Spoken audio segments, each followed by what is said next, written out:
ni ikibazo cy'ibihugu byombi ndetse n'akarere.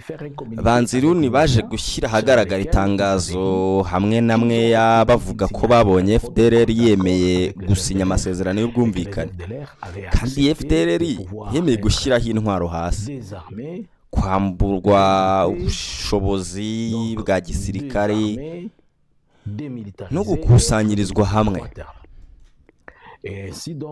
Nyuma bafashe iyo nyandiko y'amasezerano bayizengurukana mu bihugu bitandukanye, harimo no muri Indonesia no mu bihugu by'Uburayi, bavuga bati turi icyo u Rwanda rwaduhaye, none rwa rugamba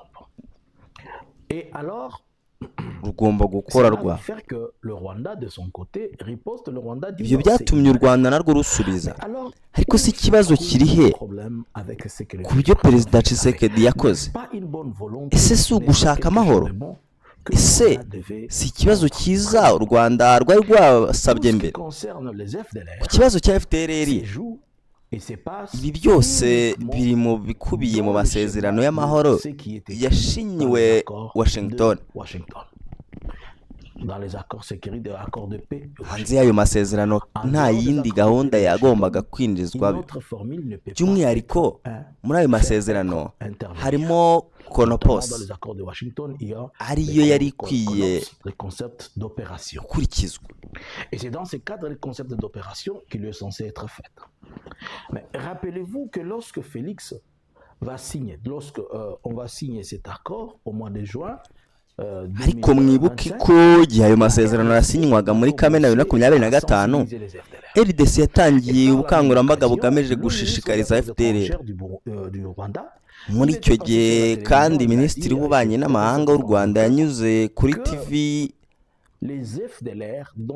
Sekadkantere ko bamwe mu bagize FDLR bari mu gisirikare cya Kongo.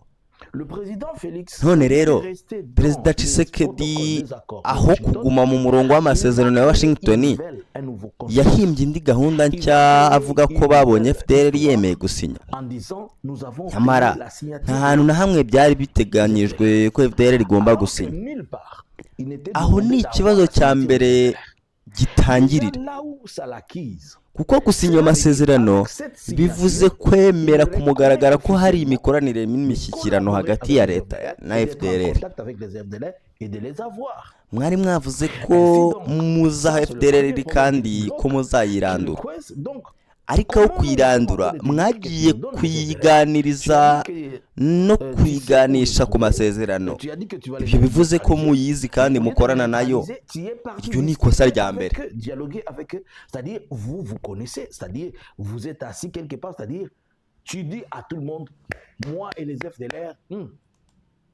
Ikindi ni uko yirengagije uburyo ayo masezerano yagombaga gushyirwa mu bikorwa. Yuvuze ko FDLR igomba kwamburwa intwaro, gukurwaho ubushobozi bwa gisirikare no gukusanyirizwa hamwe. Ni iki kiba cyihishe inyuma y'ibyo? Dukurikije amakuru dufite, hari bamwe mu bagize FDLR mu nzego zitandukanye za FARDC. Hari abari mu rwego rw'iperereza rwa gisirikari DMI, hari abari mu mutwe w'abasirikari barinda perezida, hari n'abandi bamwe bari kumwe n'abayobozi ba gisirikari mu Burundi aho bavuga ko bahabwa imyitozo, kandi hari n'abandi bakorana n'ingabo za FARDC.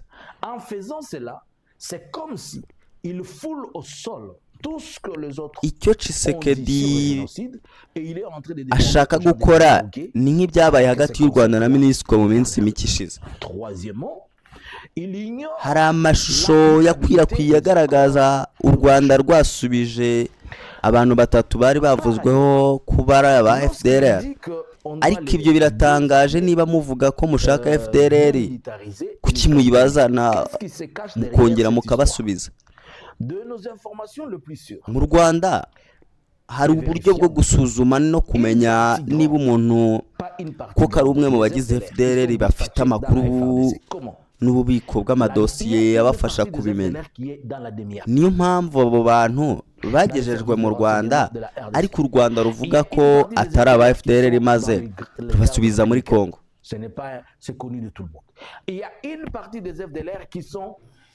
Avec leur état-major au Burundi.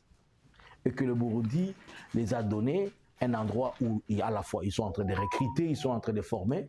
Il y a une partie des FDLR qui sont les instructeurs de Ouazalendo et leurs chefs. Et il y a plusieurs FRDC qui collaborent avec les FDLR.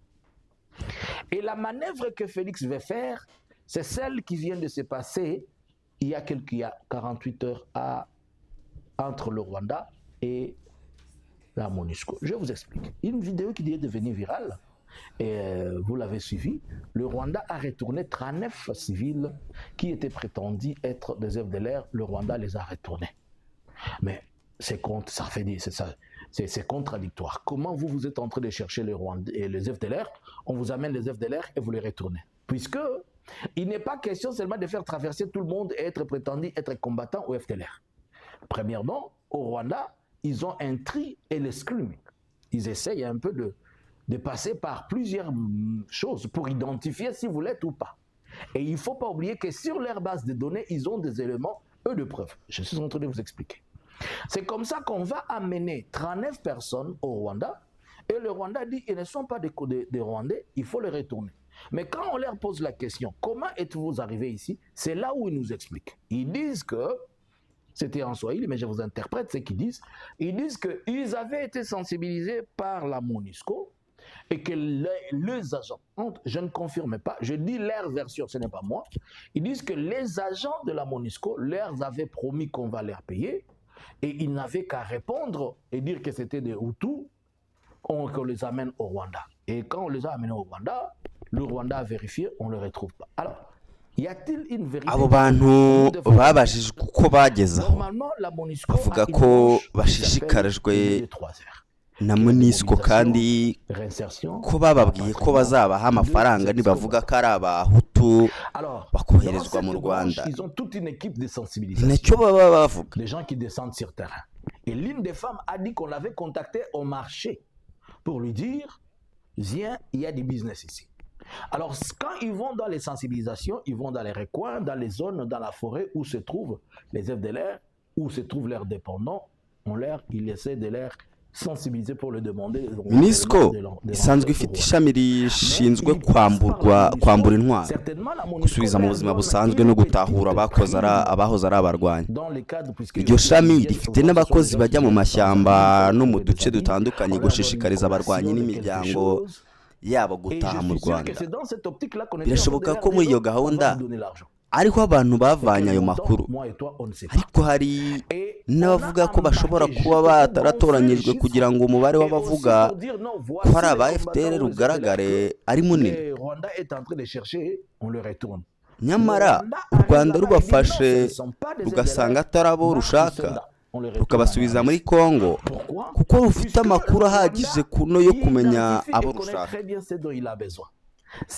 C'est dans cette manœuvre-là que quand le président Félix, avec Anzoulouni, il parle de cantonnement, puisque ni muri urwo rwego bavuga ko gahunda ya Perezida Felix Tshisekedi yo gukusanyiriza hamwe abantu ngo ni aba FDLR itazatanga umusaruro kuko u Rwanda rufite amakuru arambuye. Banibutsa ko raporo y'impuguke yavugaga abantu bagera ku bihumbi 10 abari mu mitwe ya FDLR. Niyo mpamvu bavuga ko Perezida Felix Tshisekedi atazabasha kuva muri iki kibazo kuko ubwacyo bugenda burushaho kuba bukomeye. Bavuga ko yanigeze gusenya FDLR ko izabona inzira yo kwinjira mu Rwanda, kandi ko ari amagambo yavuze agaragaza ko u Rwanda rugomba gukurwaho ubuyobozi bwarwo, ibintu bivuga ko bishatse kuvuga gutegura ihirikwa ry'ubutegetsi bw'u Rwanda hifashishijwe ubutaka bwa Congo. Lui-même, il avait promis aux FDLR de leur donner un passage pour rentrer au Rwanda, en appelant les civils politiques, tout ce que vous connaissez, Jean-Luc et les autres. Kandi ibi byose bitwigisha ibintu byinshi bigaragara. Murabizi ikibazo dufite cy'abanyapolitike bacu nuko hari amayeri menshi cyane mu buryo bakora. Batekereza ko diplomasi cyangwa politike bisaba gusa kugira ngo ubuhanga bwo gushaka ibintu bigenda cyangwa gukoresha amayeri maze ibintu bigahita byikora uko biba byifuza. ariko nyamara ibi bintu byoroshye cyane kandi bisaba kwitondera. Ndibuka Perezida Kagame yavuze aho yagize ati Perezida Tshisekedi ni umuntu wenyine ku isi udapima neza uburemere bw'ibintu amagambo avuga. Ushobora kubwira abantu ikintu akavuga aho yari ahagaze gusohoka ku muryango agahita abyibagirwa. Ntabwo yari yapimye uburemere bw'ibyo yavugaga igihe yavugaga ku bijyanye no kutagira ubushobozi.